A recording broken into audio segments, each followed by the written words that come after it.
Hello everyone, तीन concepts application NLM में massless string पे ऑलरेडी हमने कर लिए हैं और आज जो है फोर्थ कॉन्सेप्ट एप्लीकेशन हम शुरू करने जा रहे हैं, that is tension developed in a rope और अ रॉड। अब ये रोप और रॉड, इसका कहने का मतलब क्या है कि इस रोप या रॉड का जो मास है, जैसे यहां दिया हुआ है m is equal to 2 kg, है ना। इस रोप का मास 2 kg है और जो लोड और जो ब्लॉक हमने यहां पे अटैच कर रखा है that is equal to 4 kg।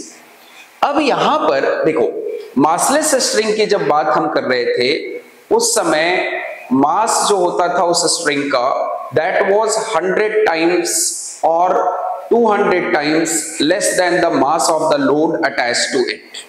इस वजह से उस स्ट्रिंग का मास अपन मासलेस कंसीडर करते थे, नेग्लिजिबल कंसीडर करते थे। बट यहां पर हम इस रॉड या रोप का मास नेग्लिजिबल कंसीडर नहीं कर सकते क्योंकि ये दोनों मासेस कंपेरेबल हैं। तो मेरा क्वेश्चन फिर से वही है, क्या इस रोप या रॉड में भी टेंशन का वैल्यू सेम होगा जैसा कि मासलेस स्ट्रिंग में होता था? आइए हम इस बात को एक बार फिर समझते हैं। तो इसके लिए फिर से मुझे एक कांस्टेंट कॉन्सेप्ट की जरूरत पड़ने वाली है, एक और फॉर्मूलेशन मुझे यहां सीखना होगा, that is linear mass density. अब लीनियर मास डेंसिटी क्या होता है भाई? So it is defined as mass per unit length of the rod, है ना। The total mass of the rod divided by total length of the rod, mass per unit length is known as linear mass density. और we can also say that कि इस रोप या rod के unit length में जितना मास होगा that will be the linear mass density of this rod. और मुझे लेट अस से कि जहां यहां पे एक हमने रॉड कंसिडर किया है जिसका मास m है, लेंथ l है और इस जगह पे एक एक्सटर्नल फोर्स लगता हुआ है कैपिटल F, ठीक है भाई। और यहां से मुझे इस डिस्टेंस x दूरी पर, जहां पे ये point of application of force, let us से ये पॉइंट A हमने कंसीडर किया है, यहां से x डिस्टेंस पे मुझे यहां पर टेंशन डिटरमाइन करना है, ठीक है भाई। एक और चीज यहां आप समझ सकते हो कि लीनियर मास डेंसिटी मैं यूनिटरी मेथड से इजीली ऑब्टेन कर सकता हूं। फॉर एग्जांपल, अगर लेंथ l रॉड का है उसके लिए मास अगर m है तो यूनिट लेंथ के लिए जो मास होगा that will be m by l and this is linear mass density. जबकि अगर मैं x लेंथ का मास यहां से ऑब्टेन करूं as this is a uniform rod, हर जगह पर यूनिट लेंथ मास का वैल्यू सेम होगा, तो हम कह सकते हैं कि यहां x लेंथ पे जो इस रॉड का मास होगा that will be m upon l into x और simply we can write it here mu into x। बात आ रही है समझ में भाई? इस x पार्ट का जो मास है this is m by l that is linear mass density of this rod into x, जबकि ये जो पार्ट है, ये जो लेंथ होगा रॉड का this would B l minus x। तो अगर मैं इसका मास यहां से ऑब्टेन करूं m dash, this would be equal to m upon l into this length that is l minus x। यहां तक बात आ रही है समझ में? चलिए अब हम टेंशन को डिटरमाइन करने की कोशिश करते हैं। फिर से उसी रॉड की चर्चा हम कर रहे हैं। लेट्स से यहां पे एक रॉड हमने लिया है, मास m है इस रॉड का, लेंथ l है और यहां पे एक एक्सटर्नल फोर्स F लगता हुआ है और ये हॉरिजॉन्टल सरफेस पे रखा हुआ है जो कि फ्रिक्शनलेस है, ठीक है भाई। ये आइडियली फ्रिक्शनलेस है। अब अगर मैं यहां एक x लेंथ पे यहां टेंशन डिटरमाइन करूं, इस जगह पे मुझे टेंशन डिटरमाइन करना हो तो मैं पहले फ्री बॉडी डायग्राम बनाने की कोशिश करता हूं।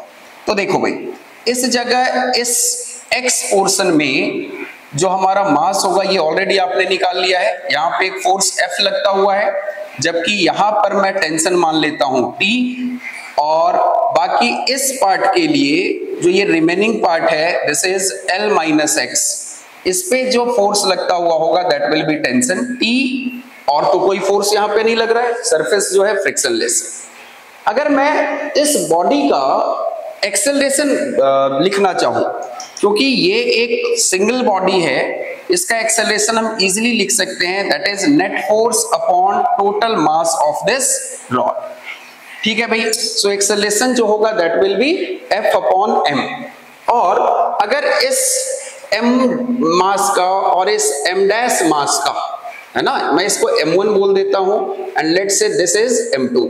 अगर m1 की मैं वैल्यू निकालूं, ये कितना हो जाएगा भाई, linear mass density that is m/l into x, और यहां पर m2 जो होगा mass that will be equal to m/l into l minus x, that is the length of this portion of the rod.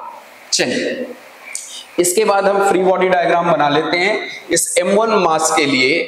तो हम यहां से देखेंगे कि F जो है एक्सेलरेशन के डायरेक्शन में फोर्स है इसलिए पॉजिटिव होगा, जबकि T यहां नेगेटिव होगा, this would be the net force, और तो कोई फोर्स नहीं लगता हुआ है इस रॉड पे, and this will be equal to mass of this x part of the rod, x length of the rod into acceleration. Okay, अब अगर मैं यहां पे इस जगह पे एक्सेलरेशन का वैल्यू पुट कर दूं, एक्सेलरेशन ऑलरेडी हमने निकाला हुआ है यहाँ पर, this is equal to m1 into, या m1 की भी वैल्यू यहाँ पे पुट कर दीजिए आप, m1 का वैल्यू हमने ऑलरेडी डिटरमाइन किया हुआ है, this is equal to m/l into x into जो एक्सेलरेशन है इस जगह पे दिस इज f/m।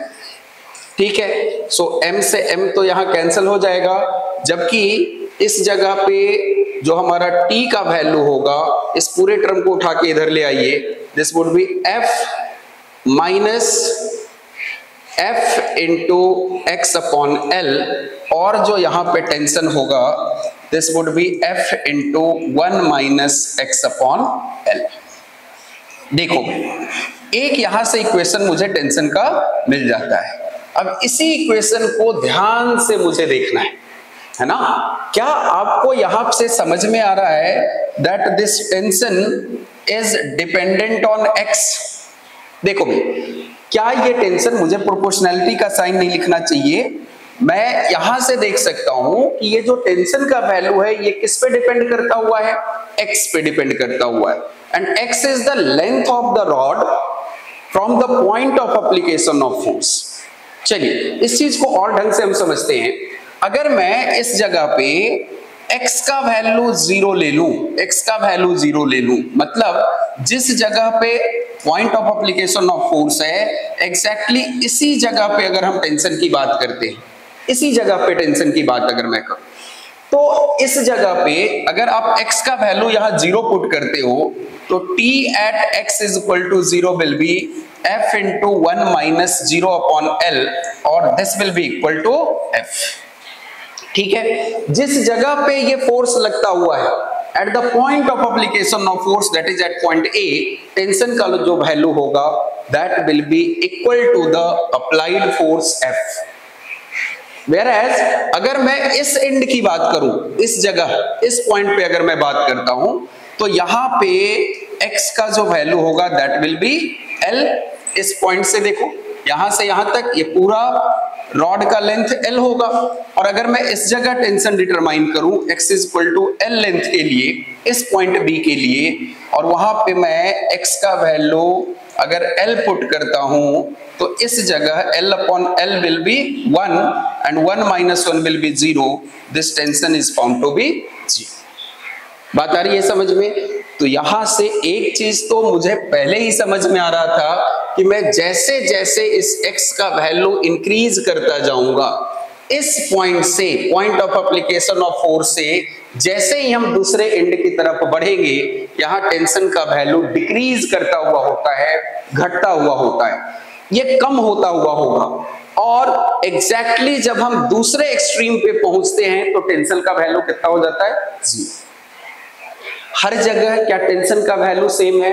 एग्जैक्टली नहीं होगा यहाँ, और जिस पॉइंट पे आप फोर्स लगा रहे हो, जिस जगह पे फोर्स लगता हुआ है, इस जगह पे टेंशन का वैल्यू तो इस फोर्स के इक्वल होता है। जैसे जैसे इस फोर्स के अपोजिट डायरेक्शन में हम रोप के अलोंग बढ़ते हैं, टेंशन का वैल्यू डिक्रीज होता हुआ होता है, और फाइनली दूसरे एक्सट्रीम पे टेंशन का वैल्यू 0 हो जाएगा। So the tension developed along the length of a rod or a massive string or a rope is not same at each and every point, unlike the massless system.